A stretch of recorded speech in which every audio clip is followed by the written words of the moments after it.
আজ আমি মহারাজা রঞ্জিত সিংয়ের সম্বন্ধে আলোচনা করব। তাহলে আলোচনাটা শুরু করি। শিখদের অনৈক্যের সুযোগ নিয়ে 1799 খ্রিস্টাব্দে কাবুলের অধিপতি জামান শাহ পাঞ্জাব আক্রমণ করলে রঞ্জিত সিংহ তাকে সাহায্য করেন। প্রতিদানে জামান শাহ রঞ্জিতকে রাজা উপাধি প্রদান করে লাহোরের শাসনকর্তা নিযুক্ত করেন। কয়েক বৎসরের মধ্যে তিনি আফগান রাজ্যের প্রভুত্ব অস্বীকার করে পূর্ণ স্বাধীনতা ঘোষণা করেন। এরপর তিনি জম্মুর দিকে অগ্রসর হয়ে মিরওয়াল ও নারওয়াল দখল করেন। জম্মুর রাজা তার বশ্যতা স্বীকার করেন। 1805 খ্রিস্টাব্দে রঞ্জিত সিং অমৃতসর জয় করলে তার প্রভাব প্রতিপত্তি আরও বৃদ্ধি পায়। তারপর একে একে শতদ্রু নদীর পশ্চিমে অবস্থিত শিখ সর্দারগণ তার আধিপত্য মেনে নেন।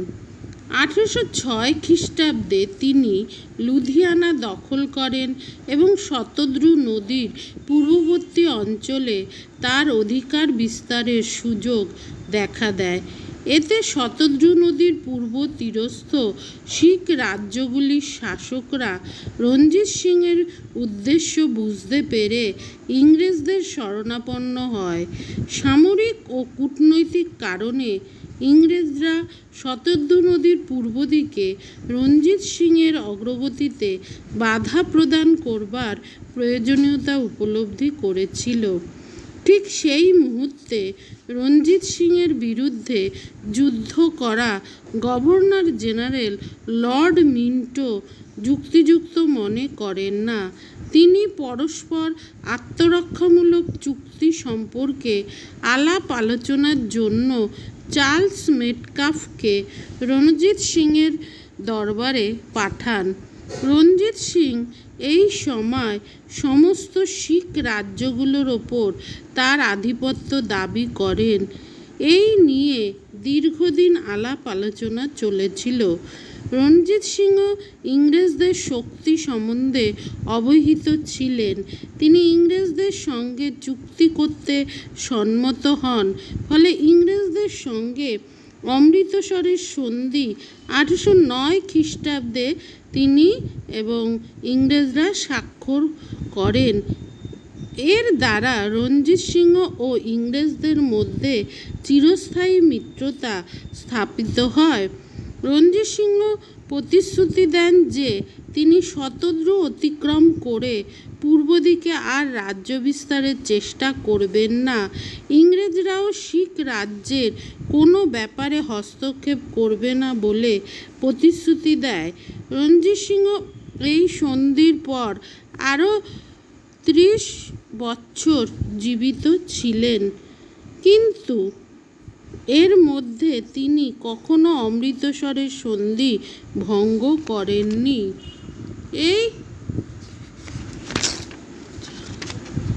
সন্ধির ফলে শতদ্রু নদী রঞ্জিত সিংয়ের রাজ্যের পূর্বসীমা ধার্য হয়।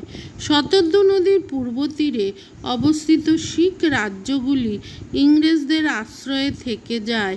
অমৃতসরের সন্ধি দ্বারা শতদ্রু নদীর পূর্ব তীরে রঞ্জিত সিংয়ের রাজ্য বিস্তারের সম্ভাবনা চিরতরে লোপ পায়।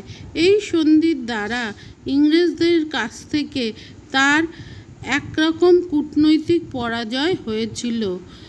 অপরদিকে ইংরেজরা এই সন্ধির দ্বারা প্রভূত পরিমাণে লাভবান হয়। শতদ্রু নদীর পূর্বে রাজ্য বিস্তারের সম্ভাবনা রুদ্ধ হলে রঞ্জিত সিংহ উত্তর পশ্চিমে রাজ্য বিস্তারের চেষ্টা করে বিশেষ সাফল্য অর্জন করেছিল। 1807 খ্রিস্টাব্দ থেকে 1811 খ্রিস্টাব্দের মধ্যে গোর্খাদের কাছ থেকে কাংড়া অধিকার করেন। তিনি লাদাখ অধিকার করেন। তার অধিকার ক্রমশ মুলতান, কাশ্মীর ও পেশোয়ার পর্যন্ত বিস্তার লাভ করে। মুলতান থেকে কাশ্মীর ও পেশোয়ার পর্যন্ত রাজ্যগুলি পশ্চিমে কোহাট, বান্নু, টঙ্ক, ডেরা ইসমাইল খান, ডেরা গাজী খান, পেশোয়ার প্রভৃতি অঞ্চল তার সাম্রাজ্যের অন্তর্ভুক্ত ছিল। আফগানদের হায়দারুর যুদ্ধে পরাজিত করে তিনি আটক তাদের নিকট থেকে কেড়ে নিতে সমর্থ হন। 836 খ্রিস্টাব্দে খাইবার গিরিবর্তের নিকট বিখ্যাত জামরুদ দুর্গ তিনি নির্মাণ করেন। এদিকে রঞ্জিত সিংয়ের রাজ্য বিস্তারে ইংরেজরা ক্রমেই আতঙ্কিত হয়ে উঠছিল। তৎকালীন গভর্নর জেনারেল উইলিয়াম বেন্টিং সিন্ধু অঞ্চলে রঞ্জিত সিংয়ের অগ্রগতি রোধ করার জন্য কূটনৈতিক দূত রূপে আলেকজান্ডার বার্নেসকে রঞ্জিত সিংয়ের দরবারে পাঠান। 831 খ্রিস্টাব্দে বেন্টিং স্বয়ং শতদ্রু তীরবর্তী একটি স্থান উপস্থিত হয়ে রঞ্জিত সিংয়ের সঙ্গে চিরস্থায়ী মিত্রতা চুক্তি স্বাক্ষর করেন। 837 খ্রিস্টাব্দে কাবুলের ভূতপূর্ব শাসনকর্তা শাহ সুজাকে সিংহাসনে পুনঃপ্রতিষ্ঠিত করার উদ্দেশ্যে রঞ্জিত সিংহ, শাহ সুজা এবং ইংরেজদের মধ্যে এক ত্রিশক্তি মৈত্রী চুক্তি স্বাক্ষরিত হয়। এই সন্ধির ফলেই প্রথম ইঙ্গ-আফগান যুদ্ধের সূত্রপাত হয়, কিন্তু যুদ্ধ শুরু হবার আগেই রঞ্জিত সিংহ পরলোক গমন করেন। ইংরেজদের বিরুদ্ধে রঞ্জিত সিংহ যথেষ্ট সাহসিকতার পরিচয় দিতে পারেননি।